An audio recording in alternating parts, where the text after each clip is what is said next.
All right. Hi, everyone, and welcome to our Clean Air Coalition meeting for the month of June. It's really great to see all of you, and I'm super excited for today's meeting. So without further ado, we will just jump right in. So our purpose for today are our lightning talks. Thank you to all of our speakers. We're going to discuss the proposals that our speakers put forth, and then we're going to decide what our first campaign is going to be. So we're really excited about that. At a glance, we're going to be doing our introductions. I know we have some new people joining us today, so we're going to make sure and say them out loud. Recap a little bit about the main meeting, jump into the lightning talks, and then have a more centered a discussion focused on the proposals themselves. And then we'll talk next steps and do some closing statements. But most of all, today's going to be a discussion, a big discussion day. All right, so if you could please unmute and share your introduction. We can do this popcorn style, so I'll call on the next person will call on the next person, and so forth. So hi everyone, I'm Eliana Bertrez. I'm the Language and Program Specialist at Sustainable Contra Costa. Natasha, do you want to share? Oh, sure. Can you hear me? Yeah. Okay, perfect. My name is Natasha Farmer. I work with the City of Pittsburgh in the Public Works Department, and I'm an administrative analyst there. I don't do a whole lot of administrative work, but that is part of my job title. So. Oh, and I'll just go to the next person down there. I guess Sarah. Sarah's the next person on the list right there. All right. Thanks, Natasha. Hi, everyone. I'm Sarah Romano. I'm a faculty member in political science and global studies at Lesley University, and I'm working with Sustainable Contra Costa as a consultant. And next on my participant list is Cecily.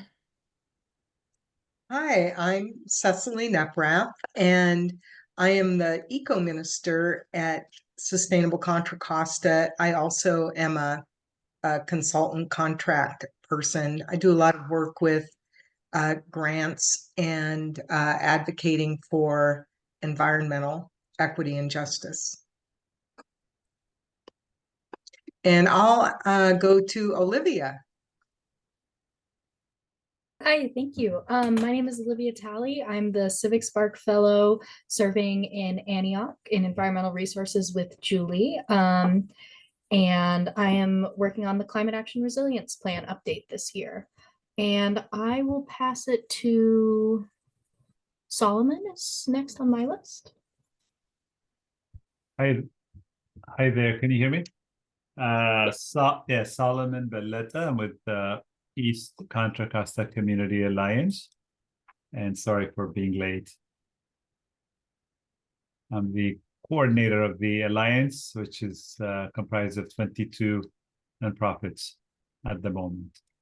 Thank you, and thank you for joining us. Do you want to call on the next person? Oh, I don't know. I got here late, so maybe Ileana, you could help me. Sure. Let's go with Allie. Hi, everybody. I'm Allie. I'm the director of Healthy and Active Before 5, and I will pass it to Catherine. Hi, everyone. I'm Catherine Stafford. I'm the director of Child Health and Nutrition at Cocoa Kids, and I will pass it to, I don't know who hasn't gone now, Cam. Hi, everybody. I'm Cam. I'm also a Civic Spark Fellow for the City of Alameda, and I'm a volunteer grant writer for Sustainable Contra Costa. And I will pass it to Julia. Did you go? Or Julia, sorry.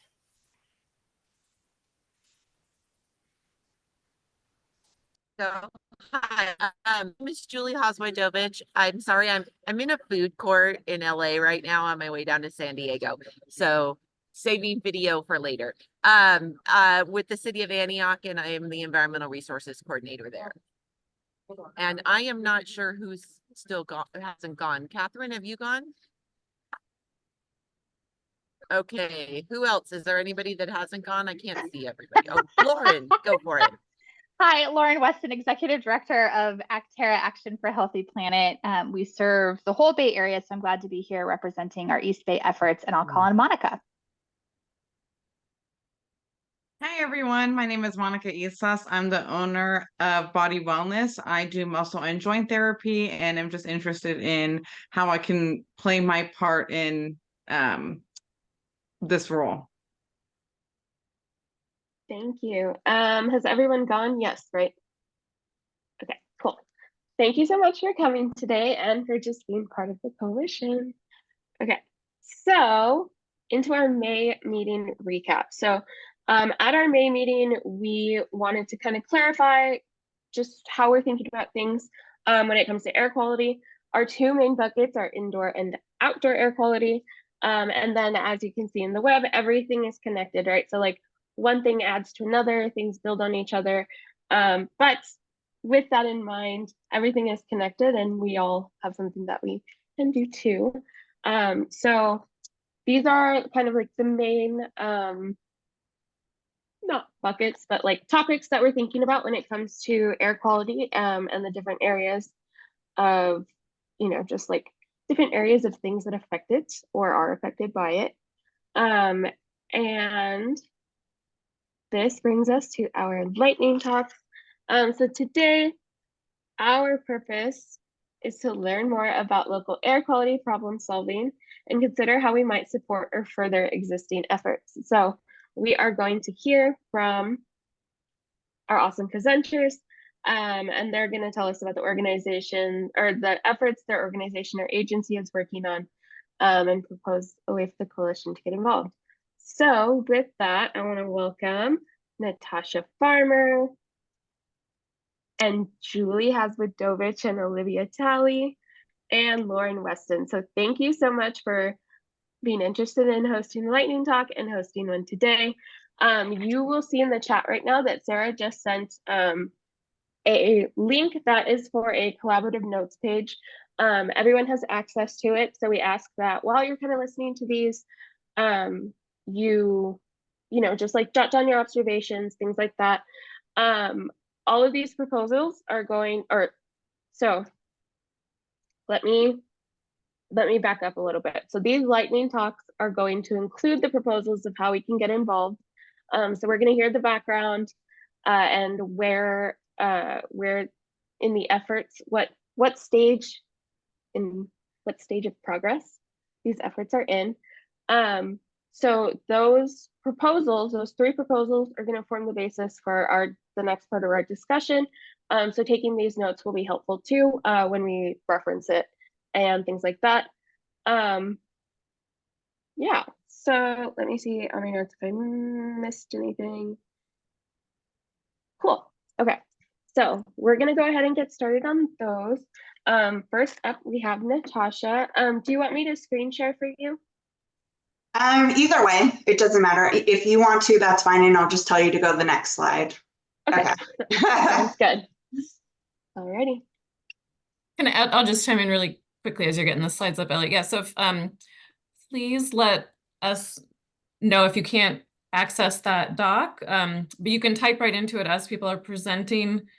If you need to, you know, focus on the talks as they're happening and add notes after, that'd be great too. But I just wanted to say out loud that the two questions are, you know, what's exciting to you or interesting about the proposal? Please jot those in for each one.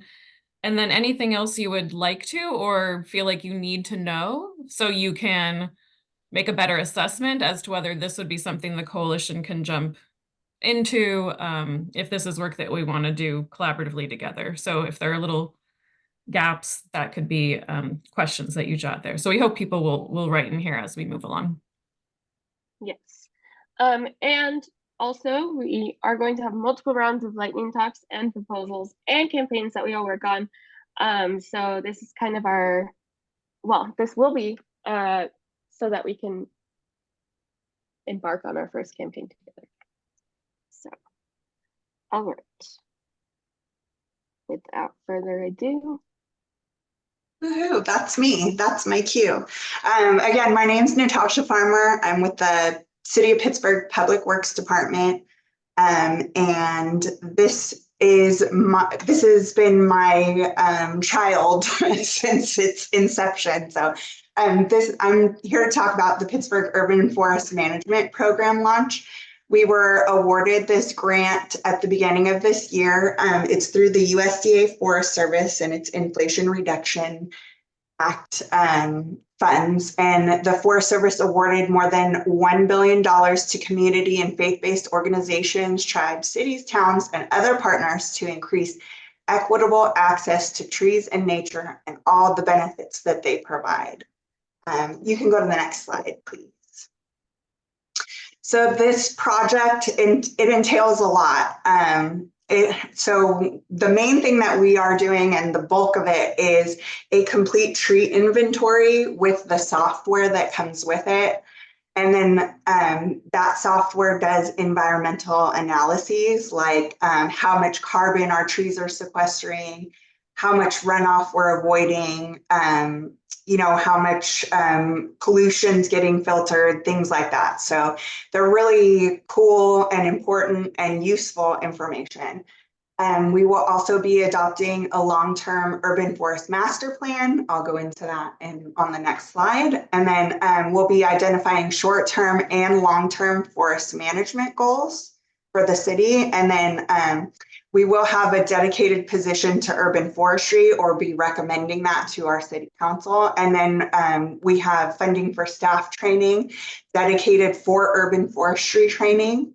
And then we have community outreach and education. So we will be working with our community and informing them about the urban forest and the importance of it. And then also we will be having workshops and other opportunities for the community to put their input into our long-term goals and our urban forest master plan, what their thoughts are.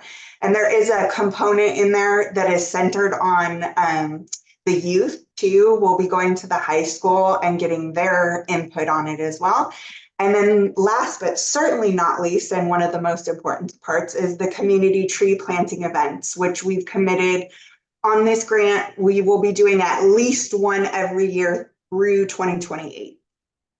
Next slide, please. So our background, why did we get this grant? Why do we need this grant? Everything else. So Pittsburgh is historically an industrial city. It was named after the big Steelers city, Pittsburgh, but we dropped the H on it. And we have a pollution burden higher than 75% of other California cities. So there is a lot. It is still a very industrial city. We currently don't have a tree inventory, and we do things on a very reactive rather than proactive basis. And that causes a lot of problems. And it's an older city as well. So our trees, we like to manage the resources, but a lot of times we can't. We just don't have the means to do it. We have half the tree cover versus some of our neighboring cities, and that goes with the canopy too. And then it's also said that the number of days over 100 degrees is expected to double in the next 20 years due to climate change here. And then we also have about half of our city falls into disadvantaged communities, and any of the areas around those disadvantaged communities actually score high in particulate matter and high wildfire risk and expected agricultural loss. I don't know how relevant that is. And that's through the climate and economic justice screening tool that those figures came from. So why is this important? Why does the urban forest matter? So urban forests help bolster a range of ecological benefits, including the improvement of air quality, carbon reduction, and stormwater runoff reduction. Equally as important, urban trees help modify the climate, reduce energy usage, and improve overall well-being. Those are fact-based and study-based facts right there. There's several studies that they've done on these factors.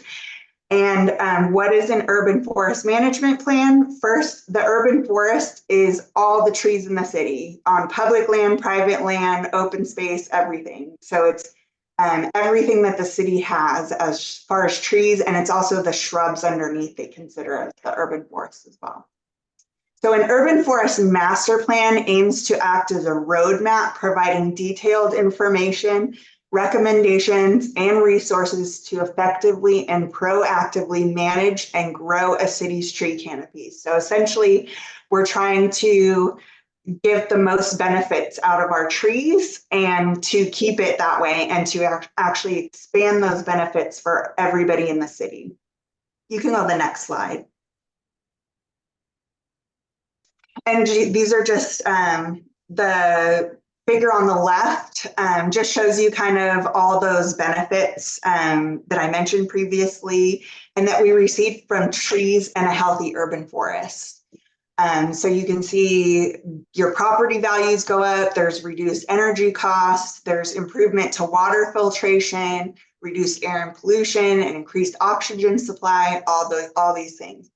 And then on the right over here, you can see, so this is like Pittsburgh and Antioch and a little bit of Concord on here, but you can see all of Pittsburgh has less than 14% tree canopy coverage. So it is very needed here in this, yeah, it's right there in the smack dab middle of everything. So next slide, please. So just a little bit of background or our timeline for this, sorry, not the background. So we're gonna be, what we're working on right now too, we're just at the very beginning stages of everything at the moment.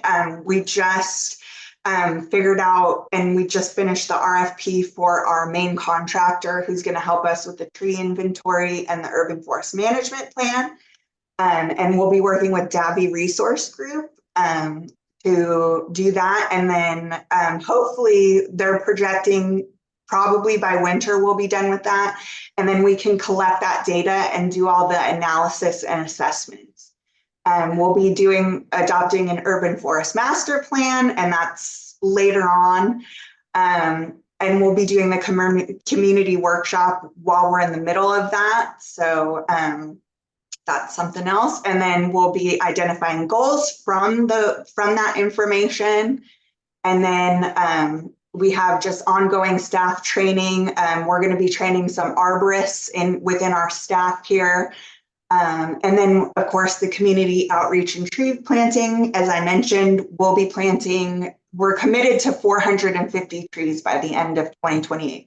Which it doesn't seem like a lot, but as you saw, we don't have a lot of tree canopy, so I'm sure it will do some good. And it is going to be focused on providing benefits the most to disadvantaged communities. We've committed to over half has to be in disadvantaged communities. And so we will be having planting events in the spring and fall through 2028. And we will have one event where we'll be able to give out trees to homeowners, and so that we can expand canopies where we don't have a lot of public land. So I'm excited about that too. Next slide, please. So our project goals. So these are the main takeaways from this project. We want to strengthen our urban forest health and biodiversity of the trees for long-term resilience.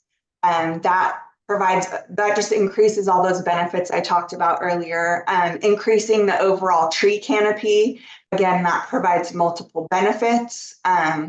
And then proactive tree management. The longer that trees live, the more benefits we have, the less money we spend, the more carbon gets sequestered in those trees. The bigger trees sequester more carbon. And then, just having the community involved with it. I've had planting events where families come out and they really, they all plant a tree together, and it just does kind of a partnership. They look at it as their tree. And so we get reports when there's something wrong with a tree, we'll get it reported by the residents, and then we can take care of it better. And then of course, community education workshops, surveys for the urban forest master plan. And then we have short-term and long-term urban forest plans. So we're going to have a 5, a 10, and a 40-year plan as to where to put these plantings or where we really need them the most. And then training focused on urban forestry practices for our staff. And I think that's the last slide, isn't it? Yeah, and then my information's on there. So where can you guys help? So obviously the tree planting events. I always the more the better. The faster we plant trees, the better everybody gets to go home. There is an opportunity to plant trees, add to the canopy, and increase all the benefits. Sending out notices where you guys have people, you know, and just getting more volunteers involved. Also, if anybody wants to, I've had vendors and organizations set up tents, you know, at these events and give out more information or anything like that to the community if you're trying to reach more people, or do giveaways. And then I always try to feed people there too. So, and then also during the Urban Forest Master Plan, the workshops to inform the plans, those I don't see why anybody outside the community couldn't participate in it, and especially an organization like this that is for all the things that we're aiming for. So, so that would definitely be something, and getting the word out there about the workshops as well. And then when the Urban Forest Master Plan goes to City Council, all the support is needed for that thing to pass as well. And then any other creative ways that we can partner, I'm definitely open for. So, and that's that. All right. Thank you so much, Natasha. That was really interesting. And you can definitely tell that not only are you super interested in this, but right, like you've spent a lot of time, and you can tell, and it just seems like a great effort. Oh, thank you. All right. So for anyone who has a question, I'm gonna ask that you write it in the document so that we can move to our next speaker. But Solomon, I see you have your hand up. Yeah, I was asking Natasha if she knew of an organization called People Who Care. They're in Pittsburgh. They work with youth, so that might be an opportunity to get youth involved. I don't know if you have stipends or payments, etc., to youth, especially during the summer months, to do that type of work. Yeah, thank you. They've actually come out and done a couple of my planting events too. So okay. Awesome. Thank you. Thank you. And thank you, Natasha. Okay. Next up, we have Olivia and Julie. Hello, thank you all for having us. So I'm going to give you just a brief overview of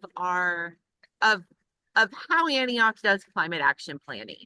So with our 2020 Climate Action and Resilience Plan, we basically aligned our climate action work with our 5-year consolidated plan for fair and equitable housing. So this allows the HUD has a requirement that we do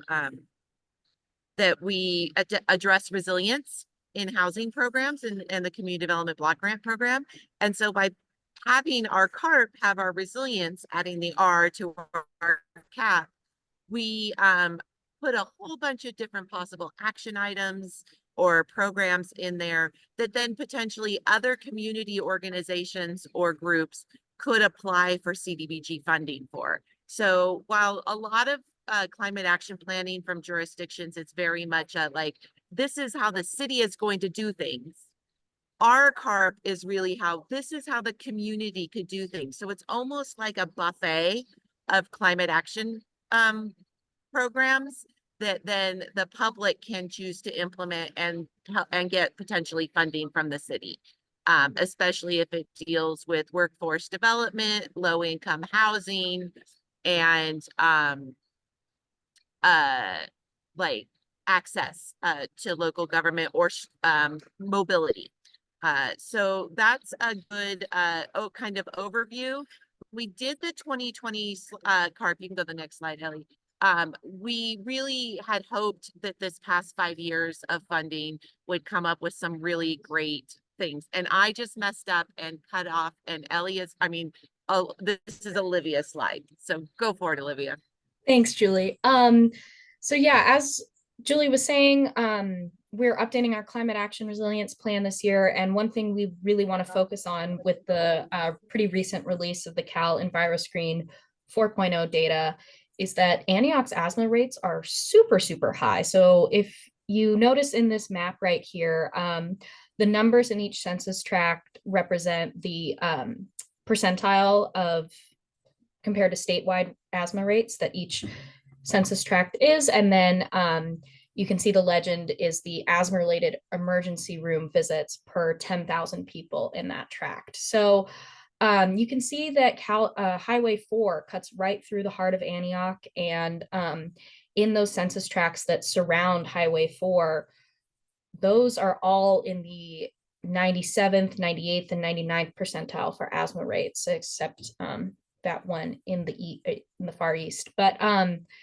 yeah, so this is clearly a huge issue. Antioch's residents are really struggling with air quality issues, and highway traffic is shown to be pretty directly related to asthma rates and air pollution.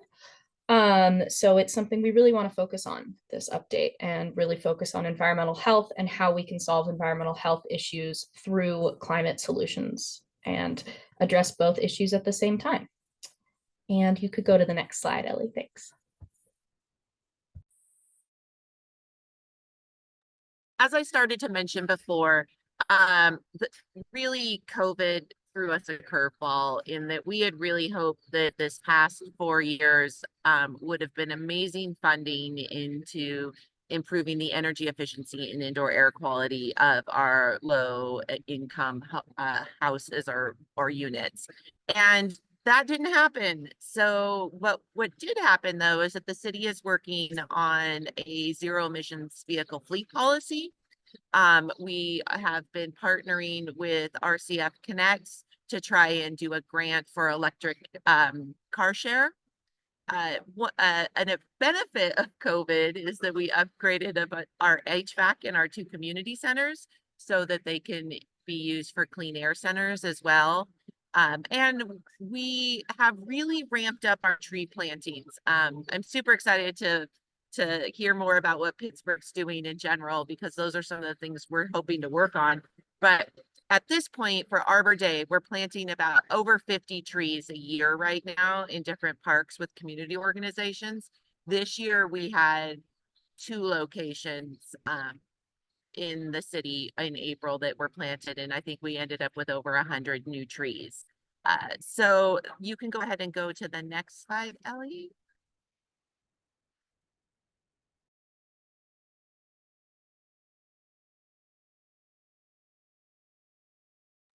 This is where we really need your help. I've put the links to these 2 surveys in the chat as well as in the Google Doc. We are in the community engagement phase right now. We did a survey in 2020 for the CARP. So the top QR code is a repeat of our rather long survey. We are looking for new ways to engage and playing with SurveyMonkey's word clouds options for open-ended surveys.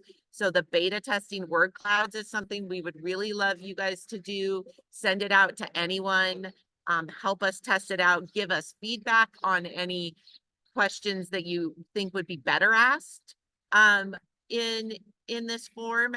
We are taking all input at this point.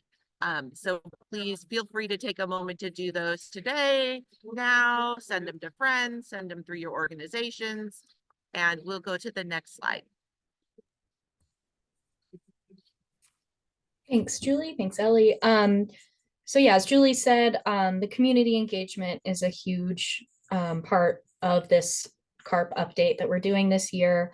In addition to that, we are hoping to add an environmental health section to the CARPs, just so we can really focus on like community resilience and health as a part of our climate plan, and really hopefully get even more folks engaged and excited about the climate plan, as opposed to if it were just climate actions, even though all the actions that you can take to address environmental health do help with climate, which is exciting. So we're also tackling indoor air quality issues. A lot of the housing stock in Antioch is pretty old, and it's mostly low-income folks who are living in that older housing stock. So what we're really hoping to do is get a lot of energy efficiency upgrades that'll hopefully be cleaner, get electric stoves and furnaces in homes, so people aren't breathing in those pollutants in their own homes. And then we would also like to get better weatherization for folks, because, you know, with the extreme heat already happening and more of that coming down the line, wildfire smoke, floods that we've seen in the past couple of years, it's really important that people can adapt to the new world that we're living in. And a lot of those adaptation actions will be more energy efficient, will reduce their carbon footprint. And so as the city, we're hoping to continue to promote those programs, help people apply for rebates, make that process easier, and just get the word out about these. There's a lot of great programs out there in East County right now. The timeline that we're looking at is that we're just continuing with our community outreach now through about July, and we're continuing to incorporate new actions, programs, and projects for the update. So if there's anything, if you or a group you know of is working in Antioch and there's something you would like to see highlighted or promoted in this climate action plan update, please let me know. I'm more than happy to shout anything out. There's really no such thing as a bad idea right now. So we'd like this to be a collaborative, super thorough plan. And we hopefully would be going to Antioch City Council and getting this available for public comment around August. And go to the next slide. I think that's all we've got. Thank you. Yeah, so questions and discussion. Again, I'm Olivia, and I'm leading the update of this CARP, and feel free to reach out with any thoughts, comments, questions, or concerns. Thank you so much. Thank you, Olivia and Julie. That was great. I really liked the connection to environmental health, especially when it relates to indoor air quality, because it's really hard to relate those specifically. So that's such a good idea. Okay, next we have Lauren Weston. She's going to talk to us. I'm going to stop screen sharing for right now. And Lauren, the floor is yours. You are welcome to screen share the slides that I sent over. What I did was I sent slides for one of our dinners that I'll talk about. So it's way too many slides. We don't have to go over them, but I think it's important for you to just kind of see the information that we're sharing with folks. So a quick recap, we have been participating in the James Cary Smith clean air work for 2 years. We just started our 3rd year with Actera, and we partner with a lot of folks in the Pittsburgh area. Y'all are doing such amazing things. The initial aspect of James Cary Smith for us was to do a transportation assessment, figure out what the needs of the community were. So we spent a lot of time in year 1 gaining information, holding community dinners, in essence, focus groups where we fed people and we offered stipends for attendance. Year 2 was finishing out the work plan, making sure that we were really clear on what those community needs were. And then year 3, which we just entered, is now focusing on how to implement some of those changes and pass along the awareness to the community that we've procured during that time period.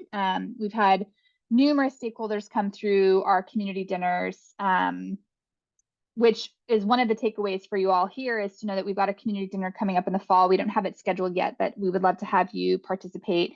And it's called our Cleaner Transportation Dinner. You can table and talk about your coalition work or your individual work at the end of our presentation. And of course, promoting the event is helpful. We are going to have multiple dinners and events over the course of year 3. We're currently working on organizing a Pittsburgh EV Expo on July 25th at the Pittsburgh Car Show. We're also planning an EV Expo with Veggielution on August 3rd in San Jose as part of the same group, because we're funded in both regions. So if you happen to want to do programming in San Jose, let us know. We don't yet have the date for the Pittsburgh dinner, so I'll have to keep you all posted on what comes up for that. But it's going to be also a continuation of our education programming that we did in year 1 and 2. We've got 3 online financial incentive clinics, which is a workshop that we do for largely income qualifying individuals. It's kind of the top of the funnel. So we'll invite swaths of the audience and they kind of self-select on what they qualify for in April, October, and December. September 7th, we'll do that classic car show. The 23rd, we did the Breath of Life Expo in San Jose and some other community events in both Pittsburgh and San Jose. So year 2 is heavy event oriented. Now it's the dissemination. And in essence, the call to action is anything that we have going on in the community, we would welcome sharing widely. We want as many folks to know about this programming as possible. And some of the slides, which I know are not being shared, but we can share those out after the fact, maybe show some of our community partners that we've done programming with. We make sure to highlight the folks that are in essence boots on the ground and that are some more supporting community engagement. I know we're trying to keep it to 5 minutes, so I will stop there and open it up for any next steps. But the big thing is just sharing content and participating in that transportation education. Thank you, Lauren. And I can definitely send your slide deck that you had sent me out with our like notes and stuff. And I can actually add it to our presentation. Yeah, I should be able to do that. That way we have it in there. Perfect, Thank you. Okay, so let's go ahead and begin our conversation. Let's hear from everyone, kind of a recap of what the different asks were. So I definitely know that community engagement is a really big underlying theme on all of these, which is great. And yeah, what are everyone's thoughts? And since we went seamlessly from one to the next, we could just pause and see if anyone wants to ask clarifying questions. If there's anything more you want to know that would help you understand what the effort is, help you understand how the coalition might play a role. I think each presenter was able to share some really concrete ideas for what coalition members might do. But any just off the top of your head questions for any of the presenters? Also, Lauren, thank you for your presentation. It was awesome. And I appreciate the attention to time too. Solomon, go ahead. Yeah. So I had a question about the survey, the CARP survey. Is what you shared with us a draft for 2025, or is this the current survey for 2024? It's the current survey. I think it might say 2024 on there, but it is for the 2025 update. Yeah, I think it did say 2024, so I wasn't It's- sure. Sorry, it's confusing. We're That's working on that's it in okay. 2024. And Yeah, it's our 2024 survey for the climate action resilience plan that'll be from 2025 to 2030. okay. Just to kind of explain the timeline, which is also the same timeline of the new 5-year consolidated plan for fair and equitable housing. Okay. And would it be helpful to just send it out to community-based organizations that I work with in Antioch, for instance, based in Antioch? Is that, and do you want the survey to be completed by residents that? Anyone that, yeah, if you could send it to community-based organizations, that would be great, because they'll have a really wide reach, wider than we can get. And our idea is that anyone who lives, works, or plays in Antioch is more than welcome to take the survey. All of their input is important, so Okay. not necessarily only for residents. Okay, okay. Thank you. Yes, please send it out all over. I don't see any other hands, so I'll jump in with my question. So I'll ask two at once. So first for you, Natasha, I'm wondering, does anything come to mind for ways coalition members could help before the tree planting starts, before that phase of work? And then for Olivia and Julie, could you say a little bit more about, once residents, community members are learning about these opportunities for funding actions, whether it's weatherization, electrification within their own homes or something else. Connect the dots between like how do they get funding or how are they accessing resources, just so we have a sense of this the community engagement piece. So people are being made aware of these. How do they move forward from there under the action plan? Who do you want to go first? I can take that one real quick. Just for the Antioch part, Natasha, and then we can circle back if that's okay. Funding would go through community organizations. I put the link for our community development block grant or our community grant program into the notes. That would be where the city would have funding available for different things. Like as an example, we currently partner with Habitat for Humanity for low-income housing modifications. And a lot of that includes roofs and infrastructure and sealing up their insulation and things like that. And we're going to be doing more related to HVAC, hopefully with that. But that's an example of something that a community group could apply for stuff. We're also having there for like utility security. So any kind of utility reform advocate groups might be able to apply, but a lot of that will be really nailed down in the 5-year consolidated plan as well. Got it. Thank you so much. Okay, and then as far as my stuff goes, and your question was, is there anything before planting? Again, I'm in the, the very early stages, the young stages of this, and I'm just really just starting to make the steps to get it launched. If there is anything right now, that's where I see the most help being done. But will there be things that come up? I am most certainly certain that something may come up in the future. And just having you guys as something to fall back on would be great, and just being there. But again, we will be having a planting event probably in the fall of this year too. So, October is about the time that we usually do those. And it just wouldn't be data informed planting. We just have the planting event, but it would be part of it. It's canopy, so. Yeah, that's great. Thanks so much. Yeah, fall's gonna creep up very, very fast. So that's awesome. And I'll just say, I love the idea that, and I'm sure, those of you that have been coming to the coalition meetings are kind of getting a sense, like we're still trying to figure out exactly how the space will be used and to what ends. But I think one of them is just being able to use this group to share ideas, get feedback, let people know what's coming up. So I think you probably have a lot of thought partners in the room too, as that's needed.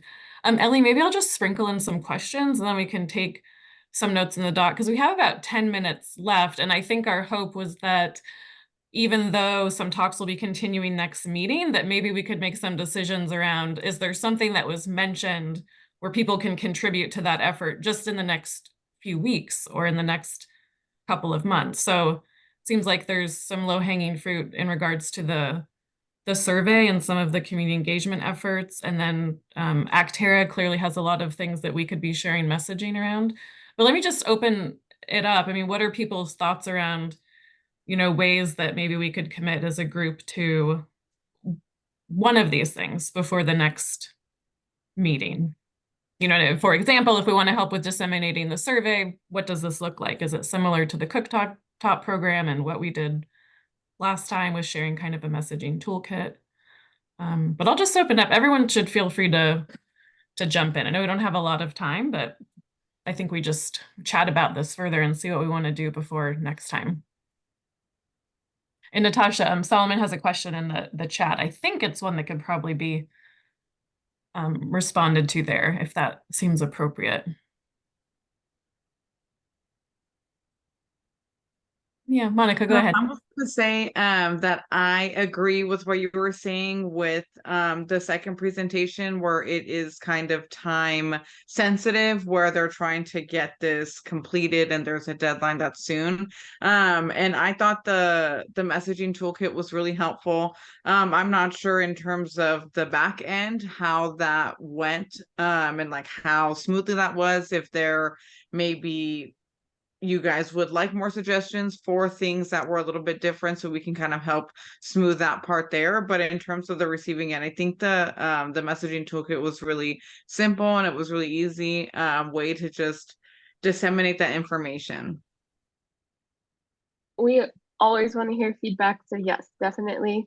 If you have any suggestions about that, especially as the person making the toolkits, a lot of the time, all of your feedback is always so helpful from everyone. So that's just like a general thing for me. But yes, if you want to email that to me, we can totally talk about it.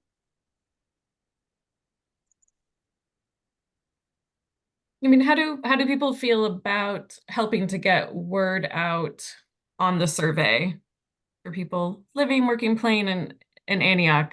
And if so, maybe Julie and Olivia could say a little bit more about who you think maybe you're not reaching, and who we have at our fingertips in this room for listservs. I think one of the things, Monica, we learned last time is for this reason and that reason, not a lot of people sent out the messaging. So we had just a few people contributing, but I think that's what we're trying to get a sense of, right? You know, what's going to be the best, the easiest way for people to contribute to these group efforts for things like surveys or promoting an action or event. Which is, again, the old, oh yeah, go ahead. And then Olivia, I see you unmuted too. Yeah, both of you feel free. I think we have a couple blurbs already that we've sent out to different organizations with the links that we could just pass along, and that could be the easiest way. Just send it, and then if you guys could send it to your listservs and various groups, because like I said earlier, just like we can't reach everybody, but we have some messaging already that's been pretty effective. We have gotten a ton of youth input, which has been really exciting this year. Huge increase in, thanks to our amazing youth services team in Antioch. They've reached a ton of youth. So I think we're probably good on like the youth demographic. Getting older folks to take the survey, older just by anyone over 18, would be great, because that's definitely the smaller portion of the demographic we've been able to reach so far. But we will definitely get the blurbs out to anyone who can send just a quick email in your listserv. We have that ready to go. So, and then I have a quick question. Is that available in Spanish too? No, we have not translated the survey yet, but that has been on our list. So we could try to work on that. Yeah, and then the blurb also could be translated, I think. Awesome.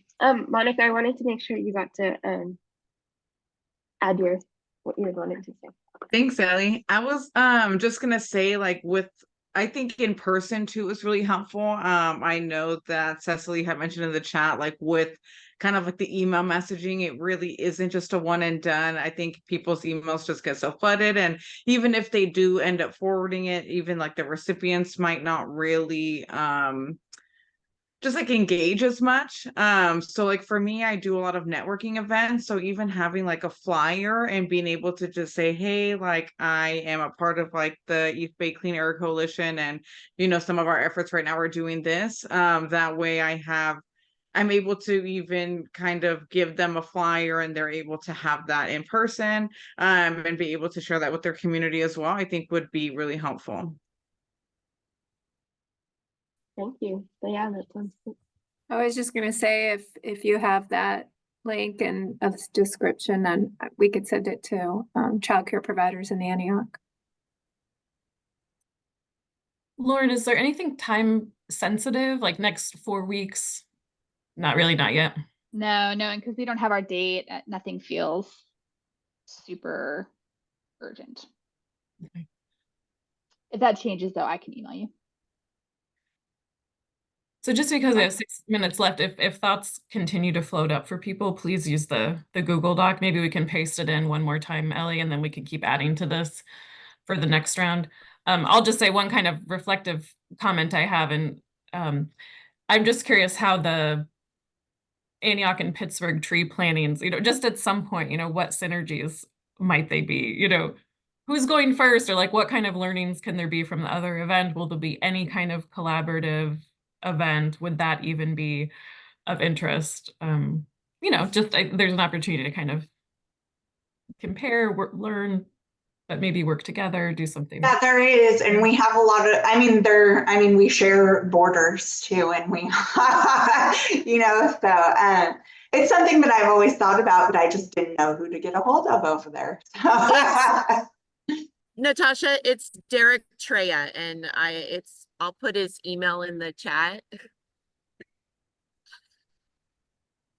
Yeah, I mean, I love thinking about this coalition as, it's a trans-border, trans-city municipality effort, so hopefully those kinds of linkages can just be explored, right? Because I think like it is the same urban forest, but it's different jurisdictions.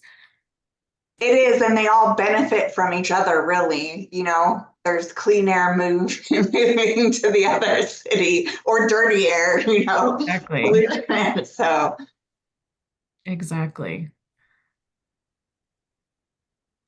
So like, would you be able to send out, or does it make sense for you to kind of send out the survey, whatever information gets shared through the listserv?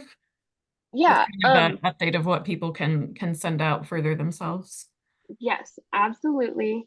Let me actually share my screen to the last slide.